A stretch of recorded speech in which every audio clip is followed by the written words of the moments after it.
February 3rd at the Vinyl Lounge, the Weird Sisters are playing their record release show for their new record, Who Are the Weird Sisters. Doors are at 8, but don't be late. We got Ken Sable and David Bermudez each doing a DJ set, spinning some funky-ass grooves that'll have even the stiffest booties bumping. The Real Tom is going to be doing an analog visual extravaganza. Nice and sexy, just the way we like it. 18 plus, because no homies left behind. Do you never buy tickets online? The Weird Sisters don't either. But if you do this time, a free gift awaits. Just show the door guy and he'll take care of the rest. $15 in advance, $20 day of the show. I'll see you there, unless you're square. Here is Party On by the Weird Sisters.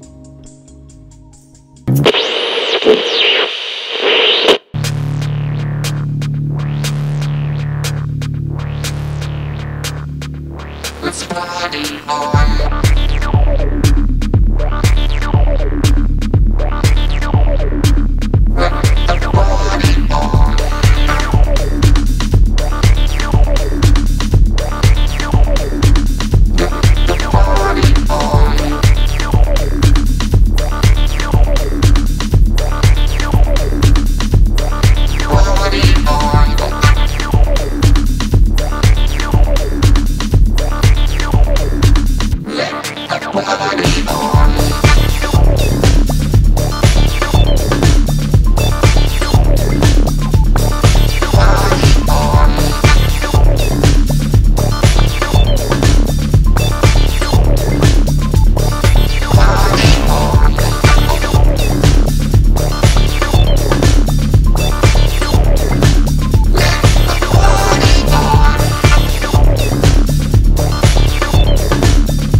Danny Shawarmeta. What's up, dude? What's up, man? It's been a minute since we've seen each other, and there's a full-on snowpocalypse happening in Nashville. Dude, there really is. And let me say, no one knows how to drive worth a shit in it. No. Well, you came to pick me up because you got four-wheel drive. We're going to do this podcast today. We're setting up the new space, which it's coming along. There's progress being made. Definitely. For sure. Yeah. But yeah, it's always the fucking the biggest deal whenever it snows even a little bit in Nashville, and this is a pretty decent storm. Yeah. Luckily, it's at least right now it's like powdery. Yeah. Tomorrow is going to be the day where we're going to see a lot of accidents. It's gonna be all packed in and shit. Yeah, I just saw that it's like at 3 degrees with the wind chill right now. Dude. Look, I am one of those crazy people that most people don't like that prefers the cold over the heat. I know it's like a common thing that most people I feel like are the opposite. Yeah. but something about the Tennessee wind. It's like wind that just like blows through you, like, and cuts through your soul. Like that's just the best way I could describe it. Yeah, well, it's been pretty windy here the past couple of weeks. We've had a lot of wind action going. Yeah. And I like it whenever it actually snows in Nashville because it reminds me of like growing up, you know, and being a kid in Maine and all that shit.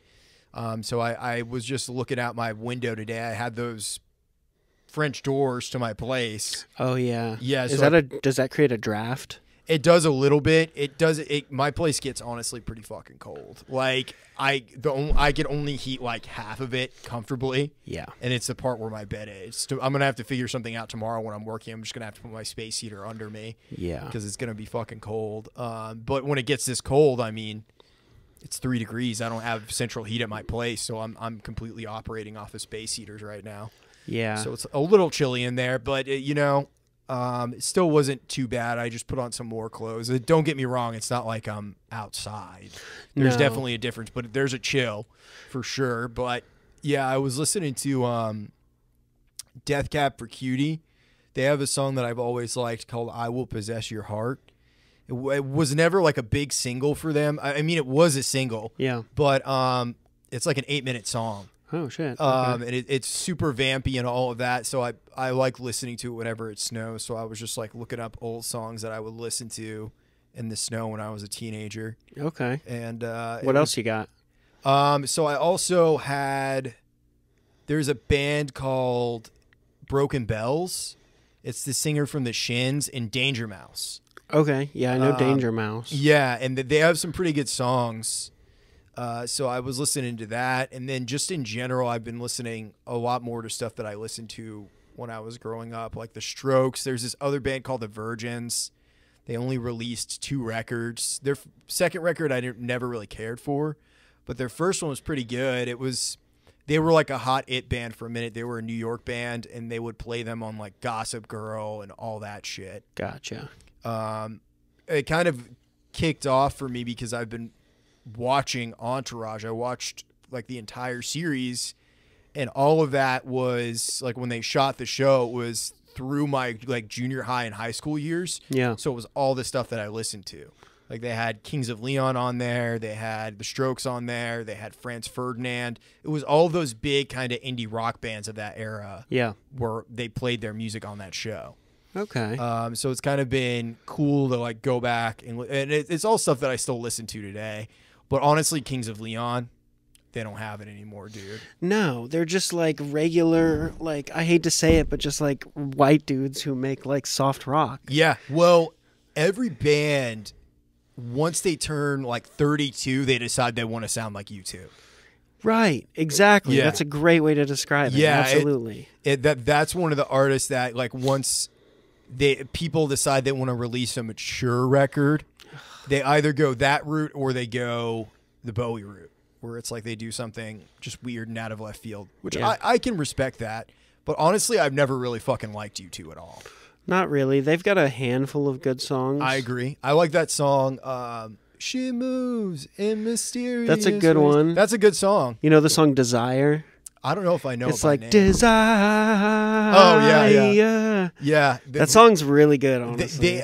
For me, they're a band where it's like I like their bigger singles. Right. Yeah. Like Vertigo's a good one. Yeah, I always forget about that one. Yeah. It's got a lot of yeahs. Yeah, so I just can't get into U2 though. But yeah, fucking Kings of Leon, they play pussy rock now, and I do say that derogatory.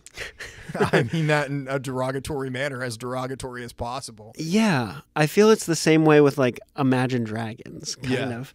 Not that they were ever like really rock. Imagine Dragons have always been a pop band that have played rock music. You can tell the dudes in the band were like hucking it at one point. Yeah. Totally. They're a band that gets shit on a lot, but I don't imagine. I don't dislike Imagine Dragons. My one of my exes, she saw them when they were just like a garage band. She saw them at a friend's birthday party. Oh shit. They played at someone that she knew's birthday party, and she saw before they were big. And I remember I asked her, I was like, how were they? And she's like, they were good. But yeah, when I was still in Maine, that's probably when they were like just coming onto the scene, like had a big record out. It was the record with Radioactive. Yeah, that was their big one. And I used to play that in one of the ensembles that I instructed. So it was kind of, I never minded that playing that song. But yeah, I feel like Imagine Dragons, they get a bad rap. I don't hate them. No, I don't. They're one of those bands. I'm always torn. Like that song, "Believer." Yeah. I think that the flow of the lyrics of the verses are actually really cool. Yeah. But I think the chorus is just too poppy. Something about like there's like gang vocal, like too much like layered gang vocals. Yeah. It sounds like too tribal. Nothing against tribal music or anything. It just, when you put it in rock music or like, I don't know, it has to be done right. It just sounds like chant, like I know chant music, and it's just, I don't know. It's not for me in every situation. I can't be too much of a hater in regards to them. I have more respect for them than I do for Kings of Leon. Because Kings of Leon pretends to be too cool for school. Like, they still pretend they're the Kings of Leon from, like, 2004, and they're not. No. And even, I was super into Only by Night when that record came out, which was recorded at Blackbird, by the way. Okay. And Room D, where Gina, Gina, Gina was recorded. Nice. The theme song for this podcast. But, yeah, I was super into that. That's what kind of got me into them. I had loosely known some of this stuff just because I feel like they were featured on a lot of commercials, so I like knew the songs. And I went back and listened to their first couple of records, like the hits from each one. And I was like, this is actually pretty fucking good. They had good songs. Yeah, they were kind of like, and I hate to hate on, I mean, well, not really. They're more, I know this isn't going to make sense until I say it. Cage the Elephant is more of like they went more in the like weird Bowie direction. Yeah. But I still feel like in the same way, they started as like a gritty rock band that actually had some good, just fucking punchy rock songs. Well, from my perspective, I definitely prefer Cage the Elephant over Kings of Leon. With the other thing that I'll say about all this stuff that we're talking about, as you age, shit changes. So you're not filled with the same piss and vinegar that you were when you were 19, 20, which a lot of the dudes were when they started the band. Like the Kings of Leon, their bass player, he was 16 when he joined the band, when the band started. So it's like you're not going to make the same kind of record just because you're a different person. And if you're trying to grow artistically, what I will give Kings of Leon shit about, though, is that it seems merely like lifestyle maintenance for them now. Right. Like, they want to keep the nice cars. They want to keep the big houses and all that shit. So they just make anthem records. Right. Because once they kind of hit that Only by Night period, that's when they really broke through to the mainstream. And there's nothing wrong with quote unquote selling out. I don't think there's anything wrong with that. But you gotta, because it probably funds a lot of other shit that they want to do. Sure. You know? And I understand that. I feel like someone we've talked about who's done it really well is Dan from the Black Keys. Yeah. You know what I mean? And we listened to his the Black Keys' newest single that just came out called Beautiful People Stay High. Yeah. And it's a pretty good song. Collab with Beck, right? Yeah. Co-written by Beck and Dan the Automator. I don't know who Dan the Automator is. I have to look him up to see who he is. I don't know if I've heard anything by him. I think he's just kind of like a producer. Yeah. But yeah, it's pretty cool. I'm looking forward to their new record. I think they're still doing the Black Keys thing. I think this is going to be a big record for them. And it's called Ohio Players. It comes out April 5th, I believe. Okay. And Noel Gallagher's on the record, too, from Oasis. Oh, shit. He co-wrote a couple of songs with him. Very cool. Which Noel is famously always a hater, dude. I don't know if you've ever seen any interviews with him or Liam from Oasis. They always talk shit. It's Just like fucking in funny. general. Yeah. Oh yeah. They'll shit all over bands that they're playing with, that they're on the same festival bills as. Like they'll openly talk about not liking someone's music. Damn. No problem. But they like Dan Auerbach. Yeah, they like him. Noel, I mean, he plays on the record. He's funny as fuck too. If you ever get the chance to watch any interviews with him, he's hilarious. Because he just speaks his mind, and he doesn't give a fuck. He doesn't give a fuck about the industry or all the bullshit. I respect it. Yeah, I really respect him. And to a different degree, I've always felt like a band I can't get into that people in Nashville fucking love is the Black Crowes. They're kind of like American Oasis, except they can't. Their most famous song is like a cover song. Yeah, I think in the same way of like what you were talking about, like the singer for the Black Crowes, I think was like 16 when they went on tour. Yeah. Or something like that. So they were true examples of like what we were talking about earlier, where it was just like a true success, and like I think the things that they were, doing. But yes, to your point though, their most famous song is in fact a cover song. Yeah, very well done original song too, a ballsy cover. I will say it's good. I do like it, but I've just never been able to worship at the altar of Black Crowes the way that a lot of musicians do. I feel like here in town, it's like for them, it's them and another fucking band is the Allman Brothers, which the Allman Brothers are good. Yeah, don't get me you're wrong. right. It's like but it's a little fucked out for me, because it's like the whole Southern vibe. I feel like people come here and they feel like they have to like the Allman Brothers. Yeah, honestly, I never heard the Allman Brothers until I moved to Nashville. I went all that time, but I also grew up in the Northeast. Sure. So up there, it's like Bruce Springsteen and Meatloaf and Billy Joel. Those are like the bar band songs in the Northeast. It's not like down here where people want to, and some of it does translate, but like Can't You See, obviously, is one that's always kind of like a staple because it's only 3 chords. It's played at every fucking bar show. Yeah, that was kind of new to me, too. Yeah. Here. That wasn't that big of a... Like, don't get me wrong, because that's Bob Seger, right? Can't You See? No. Or wait. Marshall Tucker Band. Oh, yeah. I think it's originally a Waylon Jennings song, or maybe he covered it. Okay. But, yeah, it's just like music like that I've never been able to like get into for listening pleasure. I can play it and enjoy it and have a good time. But I would much rather have like a really fucking swinging keys player on stage with me in everything that I do.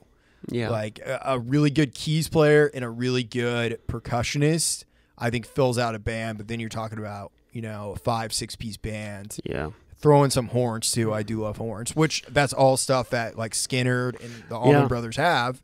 And it's good, but it's never really resonated with me. The whole Southern... Like, we're Southern and we're proud and we're really into this. Yeah. I can appreciate, obviously, like Freebird and all that stuff. They're great songs. But as far as stuff that I'm listening to, if I feel like it's the two sides of the same coin. I think it just depends on where maybe you grew up, because I would much rather listen to Bruce Springsteen than that shit. But... I never. You're not a Bruce Springsteen fan, though. You hate Springsteen. I mean, I don't hate Springsteen. Like, I get it. It's just all very like vanilla to me, kind of. Yeah. For Springsteen, for me, there's 3 records in particular that I love. First, Born to Run. Great fucking record. I love the production on it. The band is gnarly. Second is a record that he did that was all acoustic. It was originally supposed to be demos, and he did it on a 4-track just at his house, like in his kitchen, and they're all really ghostly songs. It's an album called Nebraska.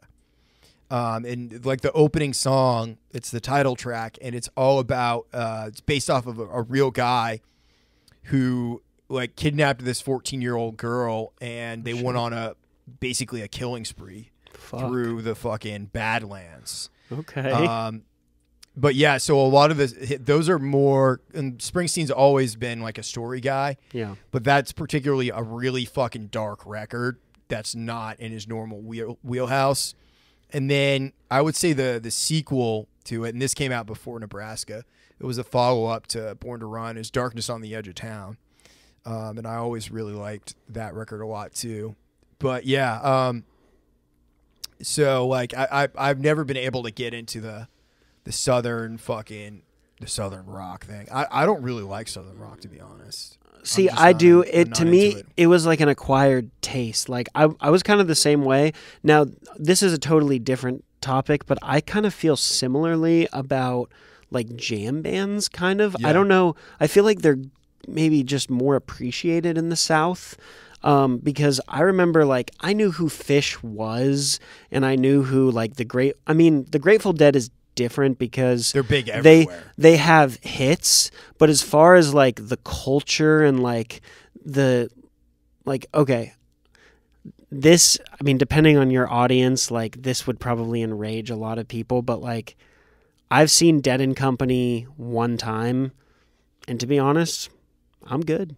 Yeah. Like I don't want to see the same, like, well, I know they're not different, that's the whole thing, but like I just don't want to see those jams that many times. Like, it's just not, like, how many times are you going to just see it? Like, yeah, I mean, I could definitely see that. I feel like you're either into it or you aren't as far as jam bands go. And well, it's like I float a little bit into it. I like the Grateful Dead, but I've never gotten into like Widespread Panic or Fish or any of the other jam bands. yeah. And it's like I can appreciate them musically. I could go to a show. I did see Widespread Panic live, and it was pretty good. But I mean, everyone's just on fucking drugs, dude. That's kind of what I was leading into. That's why it's new every single time to them. Yeah, but I don't know. To me, it seems like there's more. Like when I started going to college here, it just felt like every other like southern dude with long hair liked taking acid and going and listening to, Fish and the Grateful Dead. It felt like every dude with an acoustic guitar was playing fucking Friend of the Devil. Yeah. It was just like, I don't know. We have friends who are definitely like that. Yeah, and it was just very new to me because in the West, I mean, I knew who the Grateful Dead was, but I just thought they were like a classic rock jam band. Like, Yeah. I knew that they were well off, and that I knew even some of their songs, like Casey Jones and stuff like that. Yeah. They have great songs, but and to be clear, like, I don't hate jam bands. It's just, to me, there's not enough like going on there to be interesting every time. Like, there's this jam band that's like, or like just jazz in general. Like, jazz is very often jam. Yeah, I mean, jazz is definitely an acquired taste. Yeah. I feel like I have to be in the right mindset when I'm feeling particularly musical, is when I'm into jazz. But I don't know how people that don't play any instruments like listen to and enjoy jazz. Yeah. You know what I mean? I don't, and I'm someone who likes jazz. Yeah, they're psychopaths. Yeah, and I enjoy it. I enjoy the artistry, the craft. I enjoy listening. I'll listen to interviews. There's a lot of great interviews of a lot of older jazz players. Yeah. Like Ron Carter. He's a famous upright bassist that played with Miles Davis. I mean, the list just goes on and on and on. He's also been sampled a bunch of times. So like early on in hip hop, a lot of his bass lines were sampled from upright playing, and some electric stuff. He has a couple that are famous electric-wise too. But I enjoy the mindset of a jazz musician. It's definitely a more like analytical, theoretical kind of realm versus just playing a song. Yeah. No, yeah, I would have to agree with you. Like, in general, I feel like people who listen to jazz who don't at least know how to play or like a little bit about music, they're just like, maybe it's like the chaos that they... Yeah, well, to play jazz, you have to really understand your instrument well. Yeah. You can't just be like a casual. Because right now, I'll be 100% real. I couldn't play a jazz gig. Same, definitely not. Like there's no way. I mean, if I had time to prepare and if I was able to jam with the people in advance, yes. But even then, like jazz, unlike a lot of jam music, and I know not all jam music is like this, but a lot of jam stuff is 1, 2, 3, 4 chords. That's not that way in jazz. Yeah. You'll have like 11 changes in a jazz song. Right. And it's hard as fuck. Yeah. But it's fun doing it on bass because it's like algebra on the fretboard. Yeah. You have to figure out, okay, I have to get here from here. How can I do that in a musical way where it still sounds cohesive? Yeah. Not always good. Yeah, yeah, and that's what I enjoy about it. But I can definitely understand someone not being into it. Yeah. No, for me, it depends on like the type. I have always said, kind of as a joke, but also kind of serious, that bluegrass is like Southern jazz, kind of, almost. Yeah, yeah. Bluegrass, what I've heard it called hillbilly jazz. Hillbilly jazz, I like that. Yeah, which it just makes me think of Tristan, that title, hillbilly jazz. 'Cause you really do have to have a pretty firm grasp on your understanding of music. And it's like playing with Tristan. And I know we've talked about this before. Yeah. Tristan, if you ask him like how to do something or what to do, he might try and half explain it once. Second go around, he starts getting pissed. He's getting irritated. Yeah, he starts getting irritated. And it's like, bro, not everyone has been fucking playing since they were 6 years old. Right. Or 4 years old, whenever he started playing. Yeah. But it's fun playing with someone like that too. Yeah, he knows his shit. He's just not always great at explaining it to other people. No. It's just when you're playing with Tristan, you just got to keep up. Yeah. Which Josh will slow down and explain shit for me. But it's interesting on upright on bluegrass, playing that, it's the total opposite of jazz, where you still have to be the timekeeper, but the interesting thing about bluegrass is you're right on top of the beat the whole time. Because you're one of the several instruments, like every instrument in a bluegrass band is doing percussion. Yeah.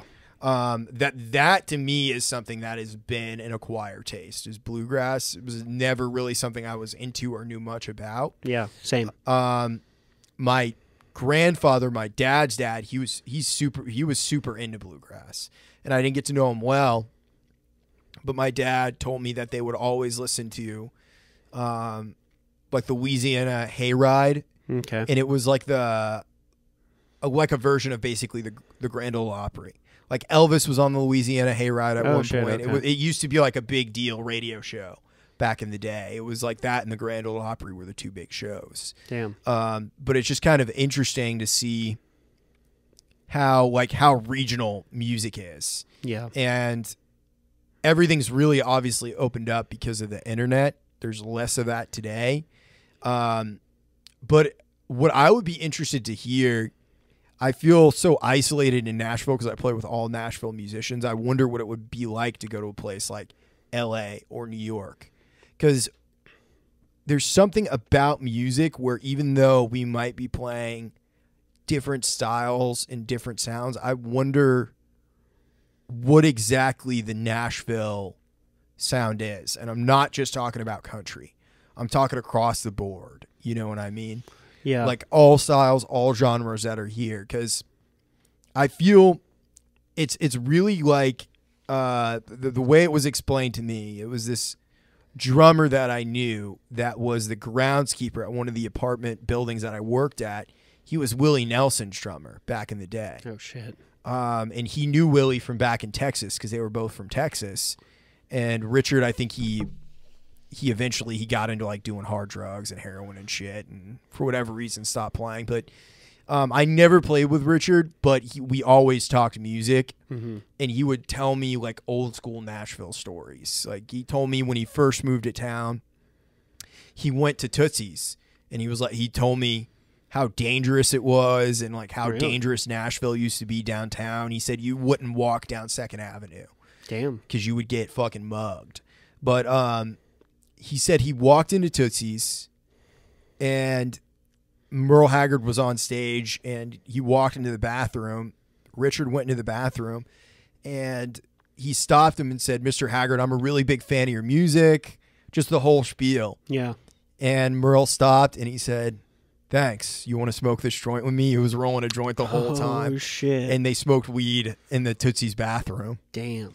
That's awesome. I just love fucking hearing stories like that. There was another guy that I had this one time who had grown up his entire life in Nashville, and he just told me how awesome Johnny Cash was. like as a person. He said he had just broken up with his girlfriend. He was young at the time, just heartbroken. I think he was at Tootsie's or somewhere downtown drinking away his sorrows. And Johnny went up to him and was like, what's going on, young man? And he told him, he's like, I just got kicked out of my fucking girlfriend's place and yada, yada, yada. All this shit happened. And Johnny Cash was just like, well, you're coming home with me and you have a place to stay now. Damn. And Johnny Cash let him stay with him until he got on his feet. Holy shit. Yeah. I've been to his house here. In Hendersonville? Yeah. Is it still there?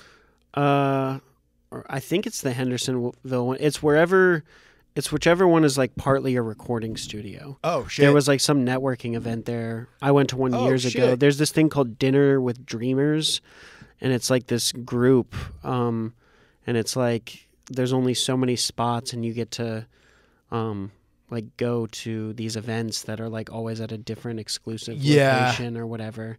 And one of the ones I went to. What was it like? It was really cool. I mean, it was pretty laid back. There was like a band who was playing there. Had the house been updated or was it still? Oh yeah, no, like the family was living there. So like people in his family were there. Still live there? Yeah. That's cool. Yeah, and they had like original writings like on the walls. That's like cool when as he fuck, wrote songs and stuff like that. And then like a whole section of it was like a recording studio. Did you ever see the Walk the Line movie with Joaquin Phoenix and Reese Witherspoon? Literally, someone just asked me that the other day. I've heard, and they were giving me shit because they were saying that it was such a good movie. It's an okay movie. Okay. Joaquin Phoenix is fucking fantastic. Well, that's what they were saying. Though. Is they were saying he did just such a great job. Yeah, he was amazing. And then Reese Witherspoon plays June Carter Cash. Mm-hmm. Yeah, I mean, it's worth the watch, especially since you live here. Just kind of seeing the highs and lows, like the ups and downs of his career, because he had fucking a lot of them. Yeah. And it was really cool to kind of see that. It's been years since I've seen it, but a lot of it was parodied in the Walk Hard. Walk Hard. I love Walk Hard. We just watched that the other night, actually. Yeah. I love Wrong Kid Died. Jack White in that too as Elvis. Yes, he's so Elvis. funny. Yeah. Yeah. Wrong Kid Died. Yeah. That's another classic kind of music movie. The one movie people always fucking talk about that I've never been able to get into is Spinal Tap. Have you ever seen Spinal Tap? That's like the spoof of like 80s rock band, isn't it? Yeah, but it's a total fucking boomer movie, dude. Boomers love that shit. Yeah. And I'm just like, I think it's a generational thing. I've never been able to get into it. It's all like they're 80s songs, but they're about like fucking chicks or something like that. Well, Spinal Tap, I think they start out, like it shows it briefly in the beginning where they were like one of the California 60s kind of sounds, and they go through the 70s, and then eventually you get to the modern day in the movie. Oh, you know what? I think I might be mixing it up with... there's another one that I'm thinking of. I can't think of the name. Steel Panther. That's what I'm thinking of. Steel Panther is... they're like a parody. They're pretty much... They're like Spinal Tap, though. Okay. Like, Steel Panther is also parody, but they're like specifically 80s. Yeah. I would say Steel Panther definitely exists because Spinal Tap exists. Gotcha. Okay. But yeah... honestly, this is Spinal Tap can suck my nuts. I've never been into it, dude. I don't think I've seen it. I may have seen like clips or something. When everybody always jokes, "Oh, turn it up to 10," or whatever. I can't remember what the exact quote is, but there's a whole thing in there. They have all their bass players, I think, in the movie, they keep dying or like spontaneously combusting, or maybe it's their drummers, like Metallica. Because Metallica's bassist. Yeah. Like two of their bassists died. Well, one of them died, and then he was replaced by Jason Newsted, who got a lot of shit from Metallica themselves, and they just kind of treated him like garbage. And now it's Robert Trujillo, or I don't know how to pronounce his last name. Yeah. They're another band, dude. They've always fucking survived. Yeah, they've adapted. But honestly, they've maintained a pretty consistent sound. Like, you got to give Metallica credit that, like, they're unmistakable. It's like... Yeah, absolutely. I mean, that is also just, like, his voice and, you know, the wah pedal on Kirk Hammett's guitar. The wall of guitars. Yeah, they have, like, definitely a sound but they've pretty much stuck with it. Like, they're one of the ones who have like kind of stayed true to what they are, in my opinion. Yeah, I feel like with a lot of bands, and the Black Keys are a good example of this, they kind of stick with what they do well, and then on all their other shit, they do whatever. I think that's the best way to do it, rather than trying to change. Because like I remember, like everyone now like glorifies Linkin Park because Chester Bennington died and everything, which they were. I mean, honestly, I think they're a band that like out here in the South, people hate on them. Honestly, I grew up fucking listening to Linkin Park. I grew up listening a to lot. Linkin Park. I was like really into them, honestly. They were big on the West Coast, and but that's also because like rap is big on the West Coast. Yeah. So like the rap rock mix, I felt like was really impactful. Was Limp Bizkit big when you were growing up? Yeah, I knew of them, but I was like, I mean, I was born in '96, so by that point they were like. By the time I was listening to metal music, it was kind of like, oh, they were like a thing of the past, kind of. I knew who they were, but they're still around too. Yeah, they are still around. But I didn't see. I can't remember when they were like big. Yeah, it would have been when you were like super small kid. But I was old enough, just old enough to remember when, like, Nookie was like their big song on MTV. It was probably like 1999. Yeah. But I guess my point is that like Linkin Park, at the end there of their career, they were like kind of starting to get off into this area that was like, I don't know. It was very, and again, like you said earlier, if I were in that position, I'm never going to talk shit on, a band selling out, because you got to do what you can to survive. But I guess to the point of this whole, I mean, not maybe the point of the whole conversation, but I guess in my opinion, I think it's better to stay true to like what you do best and what kind of like got you to where you are, and then just do side projects of what you want. And I think the Black Keys are a perfect example of that, because the Black Keys can continue to put out records of music that their fan base loves, and then they just have other projects and collaborate with other people. I think there is something to be said, though, for a band like Arctic Monkeys, where they take big artistic risk. And move off the mark. And they're like, I love them, so I really dig seeing the change. But like, you look through their first couple of records, because they first got big when I was in high school. I think their first record came out when I was a freshman in high school. And their second record was similar to their first record, but more like a sequel, like harder, bigger, harder, faster. Yeah. And then they just went off the deep end, took a big left turn. A huge turn, yeah. Yeah, with Humbug, which they went out to the desert with Josh from Queens of the Stone Age, who they're another good example of they stick to their sound, but they continue to evolve. Right. Arctic Monkeys, I mean, you look at their past two records, they're very big artistic departures from AM. And I respect when someone...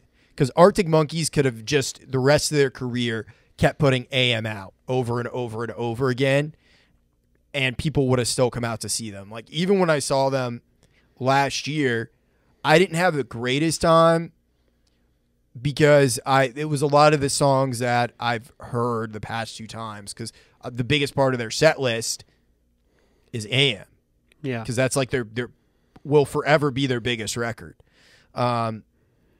But I appreciate the fact that they're like, fuck you, we're going to do kind of our own thing. Right. And I think so much of it depends, too, on how you grew up, where you grew up. Because the Black Keys, Dan and Pat, they're working class dudes from Ohio.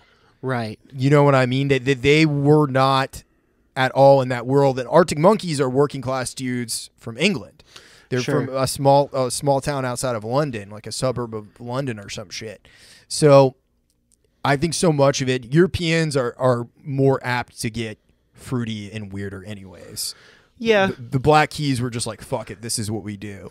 Yeah. I think you just, as an artist, you got to kind of be realistic with yourself. And that's why it's so important to have like, good managers and producers to give you guidance and realistic guidance. Yeah. Because your fans aren't going to tell you. Your fans are going to say, like, whatever the fuck, because they just love you. Or they're going to say, fuck you, you changed. Exactly, after you make the change. So you got to know whether you're an Arctic Monkeys or a Kings of Leon. Because if you're the band who really wants to hone in on their craft and like is really in it for the creativity, then take creative risks. But if you're going to just kind of like, do what's safe and, package it in a way that looks like it's, something new, most of the time, and I'm finding myself think this more and more, is that like people as a mass, like, yes, people are stupid, but like people can smell, and like basically we have an internal,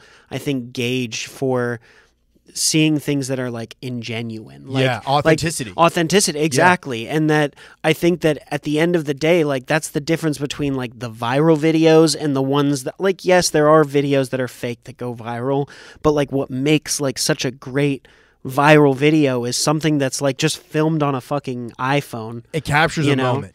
Exactly. The same point, and I actually want to bring this up for two reasons. One, because it relates to the conversation, and two, I just want to talk about South Park. But I was talking to my dad, shout out to my dad, the other day, and he was saying that he likes South Park. He watched like the new specials, which I would love to talk about. Yeah. But he was talking about how he just feels like nowadays, like he likes them and he likes some of the jokes, but he just feels like it's not as funny as it used to be. And I kind of stopped, and I've been listening to a lot of like different comedians' podcasts recently, and one of the main underlying themes that I have noticed that comics say about like the greatest comedians or comics, whatever you want to say, is that the greatest ones take risks, and part of taking risks is that it's not going to land every fucking time. And I think that applies to all art.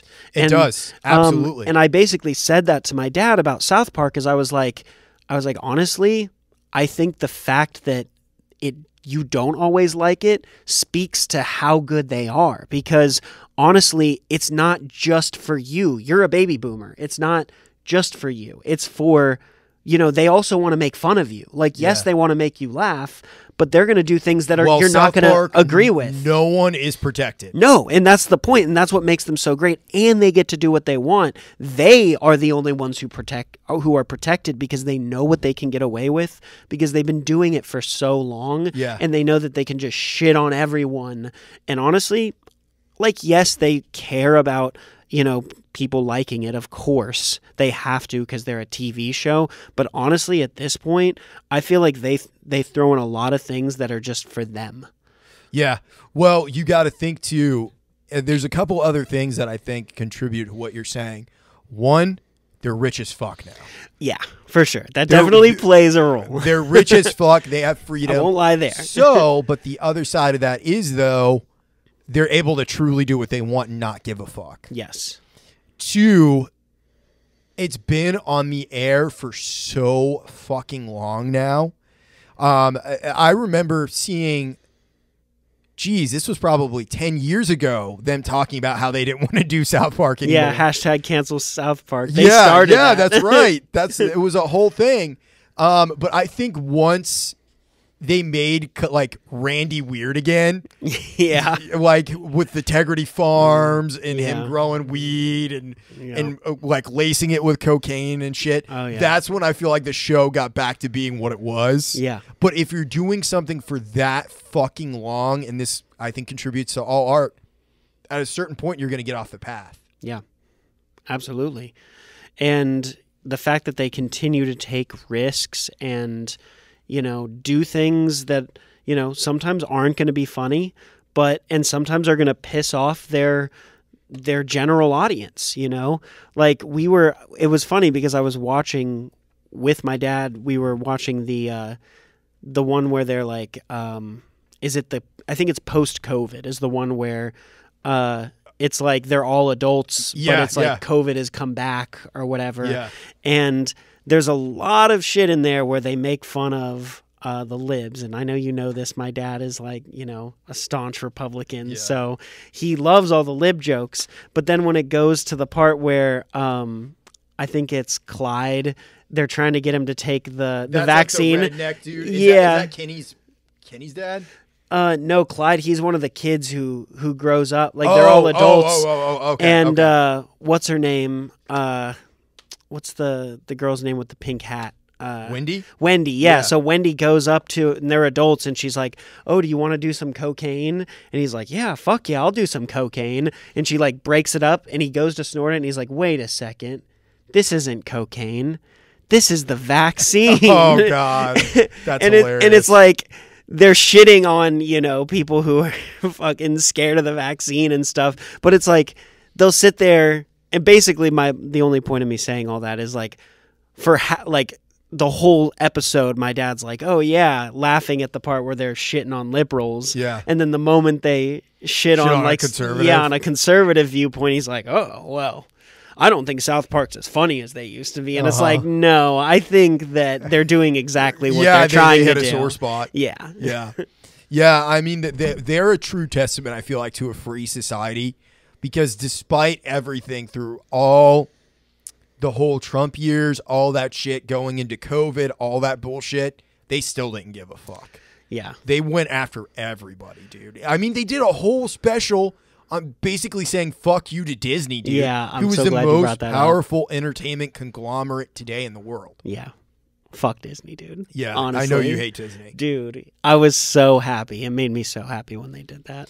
Yeah, honestly, it was pretty funny just because the whole put a chick in it and make her gay and lame, which is Disney's MO, which they still haven't fucking learned, because they're going to do more Star Wars movies with Rey, and they gave it to like this director who's a super activist, and she said her whole reason for doing the movie is to make men uncomfortable. It's like, I don't mind seeing a strong female character in a show. No, of course not.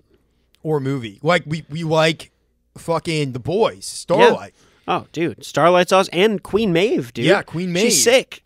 yeah, and I'm. It doesn't bother me to watch female-led shows. They're white though. They're white. They are white for sure. Not good enough for Disney. But we watched Gen V. That's true. Yeah, and that was a very diverse show. That's true. And we still thought it kicked ass. I mean, there was some of it. There was just some liberal messaging in there I wasn't really a fan of. Yeah. But at the end of the day, I can appreciate it. And I can appreciate the fact that Homelander is basically this Trump-like figure on the show. Totally, yeah. Because it's accurate. Like, I never think, like, this really offends me seeing Homelander say the shit that Trump would say. Because whenever he does or says shit, I'm like, yeah, Trump would probably do that if he had superpowers like Homelander. 100%. So, yeah, it's just... I don't know. There's a bunch of bullshit, I feel like, when it comes to that. But my whole point is they're still trying to do what doesn't fucking work with Disney. And they're going to continue to do that. Like, the messaging is more important to them than the actual product. But they are going to release, they announced recently, Mandalorian and Grogu movie. Okay. They said they started working on season 4 already. But it sounds like the movie's going to come out first. So I'm into that because Jon Favreau's directing, who directed The Mandalorian. He was like the showrunner. And which I actually I liked. Yeah, The Mandalorian is good, dude. Yeah, it's I good. Because it's like classic Star Wars. Yeah. My friend Kane that I grew up with in Maine, he fucking hated Season 3 wasn't as good, but he hated the Obi-Wan show too. He didn't like it. He said they're rewriting fucking history and tarnishing Star Wars. And I think there's a lot of people who feel like that. I like The Mandalorian. I didn't watch Ahsoka. I really liked Andor. I thought that was particularly good. They're releasing the second season of that. You got to watch that. I will You watch be that into one. it because it's not Star Warsy at all. Like, it's set in the Star Wars universe, but it's like a political spy thriller. Like, if it was just a sci-fi movie or a sci-fi show not set in Star Wars, it would have been like everyone would have been coming in their pants over it. Yeah. But yeah, the point is Disney doesn't fucking learn, dude. They don't learn. that fucking the Marvels movie, like Yeah. with the three chicks. That movie just tanked at the box office. No one gave a fuck. Which movie? Wait, which movie was it? So it has Captain Marvel, like Brie Larson. She's become like basically the new leader of the Avengers. Oh, okay. And then it had another someone named Marvel and another someone named Marvel, but no one gave a fuck overall about this movie, and it performed so poorly at the box office. But they shoehorn all of this bullshit in it. If you had strong female characters, I feel like it would just be good.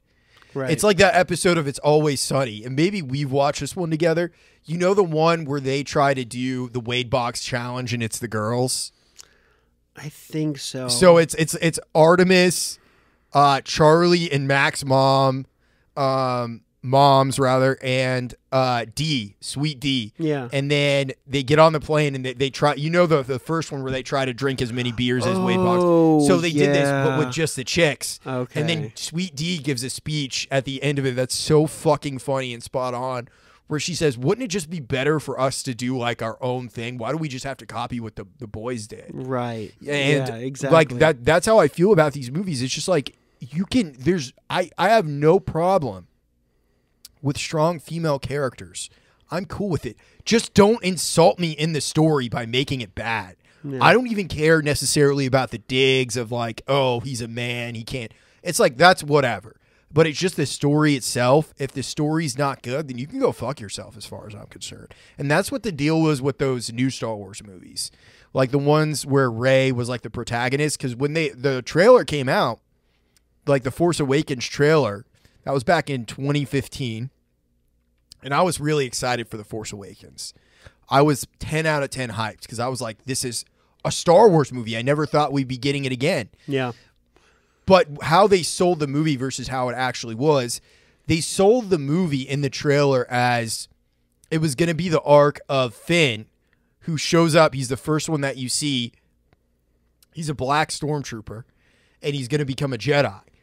So it's like seeing that arc from Jedi or stormtrooper to Jedi, yeah. And then having a black male character as a lead. I was like, this is cool as fuck. Yeah. This is a great idea. That's what everyone was talking about. They're like, this is going to be really fucking cool. But then it just put a chick in it and make her gay.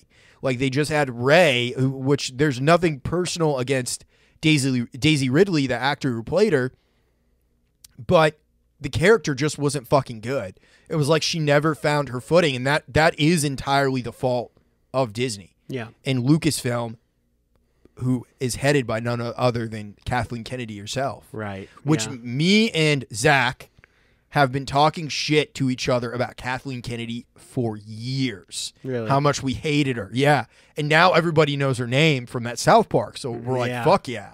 Good. She sucks. She's awful. Cause she, Another diverse woman in it. yeah. Yeah. And that's what their whole thing is. And it's like, yes, do that. Yes. It's, Sure, yeah. There's nothing wrong with that. Just don't shove it down our throats and make it artistic. Yeah, don't do all the fucking messaging with it because it cheapens whoever the character is. Yeah. It's like, I do get it. There's been oppression, systematic, all that stuff. Yes, I'll give you that. It was a white man's world in Hollywood for a long time. Yeah. And definitely isn't now. yeah, and it's not now. And yeah, I know. And now that everybody, like, I think it's great that there is more diversity and they're telling more stories. But like someone who I can give a really good example of who's awesome, Jordan Peele. Yeah. He did Get Out. He did that UFO movie. Nope. And it was artistic. It was good writing. Yeah. Get Out is a good movie. Yes. I haven't seen the other one. Do something artistic with good fucking writing. Don't insult us. Also, Nope had a female character as the lead. Yeah. And it was a great movie. So it's just like you can do that, but make it fucking good. But right. the studios now, there's just no room for error in what they're doing. They're willing to spend all this fucking money, and it's the same way for labels too. They will spend all this money on someone, maybe not so much today, as this reference that I'm about to give, but like SoundCloud rappers. Right, They'll give right. a SoundCloud rapper like $15 million fucking dollars for Yeah. his first release. How much are they giving Arctic Monkeys or the Black Keys? Which Arctic Monkeys have been on Domino Records, and that's a smaller label that has like a lot of really good like UK bands on it. Yeah. But overall, no one is spending money on bands anymore because the labels aren't spending money on bands. It's like think of all of our friends. And to go back to what we were talking about earlier, I've heard the new Weird Sisters record, and it's different. I think a lot of people are going to be shocked by it. Yeah. Maybe not so much if they've seen them live because they've been doing. The last time I saw the Weird Sisters is when I played at the Dive. That was probably the last time you saw them too, right?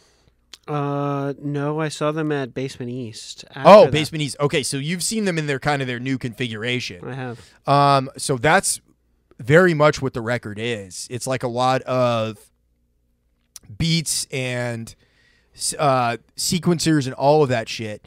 There's 2 songs on the record that are more in the vein of like what you would consider classic Weird Sisters to be.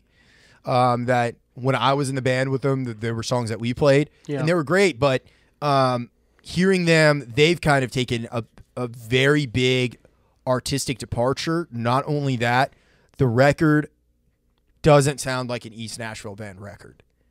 Okay. Because I feel like East Nashville, it has a very particular sound. You know what I mean? Like, there's a lot of bands in there that have a diverse sound, for sure.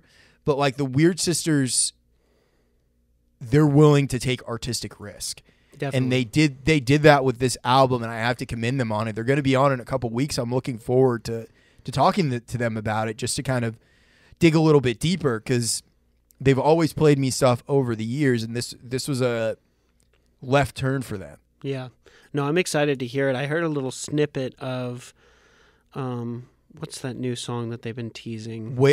So they're Waiting So Long, and then their newest single is Party On. Which Party On. I've played heard at the front of this episode. Yeah. Okay. And it sounds. I like that. Yeah, it's different. It reminds me of Daft Punk. It's like dancey and funky. Yeah. Kinda. I really like it. Yeah. Yeah. And I really respect and appreciate the fact that they tried to just go out and do something different from the first time around. Totally. Yeah. No, and that's kind of, bringing it back around. Like, that's what we've been talking about. And kind of what my point was earlier is I think that, and it's hard to know when you're an artist because you're in it. You're trying to be as creative as possible. Yeah. Follow the impulses. But it's like, you got to know yourself, know enough to know if like creating new things and committing to those ideas and seeing them to their fruition, is that you, or do you want to just write a couple hits and then just, go in maintenance mode and then just like Kings of Leon. Yeah. Or do like what we've talked about the Black Keys do, where it's like they continue to release, kind of what their fans like and respect. And then, nothing against Dan, but he probably knew that his other music that he writes in the arcs, and his solo music, it's great music, but it's not as like punchy and catchy. It's more psychedelic and like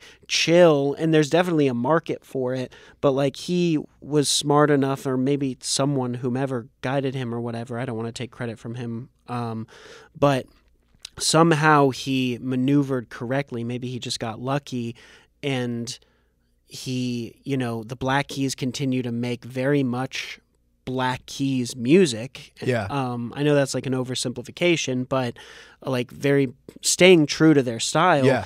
And then he gets to be creative in his other projects. Yeah. And I don't think either one suffers in that situation. No, either project. I don't think so either. They've really found, I feel like, the right balance, because now they're successful enough to where they have a bunch of creative outputs. Yeah. Also, their manager now is Irving fucking Azov. Do you know who that is? I do not. So he was the manager for the Eagles. Oh shit! Okay. And Steely Dan.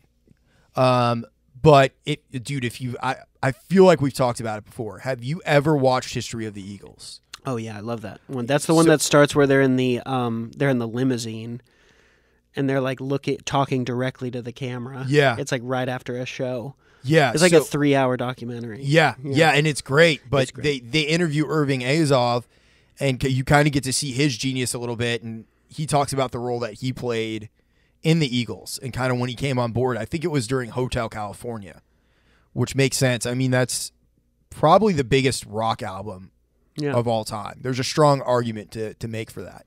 Yeah. But now they have him as their manager, and I feel like they have entered into even another stratosphere. The Black Keys have, where it's like someone might not know them by name, but they know their music. And it all started, I remember back when I was in high school, their music was in every other fucking movie. It didn't matter what movie it was. They were in like Zombieland. They've been on a bunch of TV shows. Like they were on Workaholics. They had a cameo role on Workaholics. But yeah, it's super cool to kind of see someone stick to their guns somewhat artistically in what they do, but still have commercial success. Yeah. I would imagine it's tough. I mean, neither of us have done it, but I mean, that's the music We're industry. fucking trying, dude. Yeah. Do you have anything on the books right now as far as shows go? I've got things in the works. Nothing officially on the books at the moment. Okay, cool. Yeah, I don't have anything right now either. I had my first gig of the year was a recording session. I don't know how much I can say about it other than it went fucking awesome and it was great to do. That's awesome. Hopefully I'll be able to talk more about that soon. But where can people find you at, Danny? You can always find me on Instagram at Shooting the Shit. You can also follow Eat Sleep Rock or find Eat Sleep Rock at Eat Sleep Rock Nashville on Instagram, Facebook, and TikTok. Oh yeah, I'm on TikTok too now. The Chinese government got me. But yeah, that's pretty much it. And Nashville carpet cleaning too. Yes, Nashville carpet cleaning, of course. Keep on dreaming. See you next week.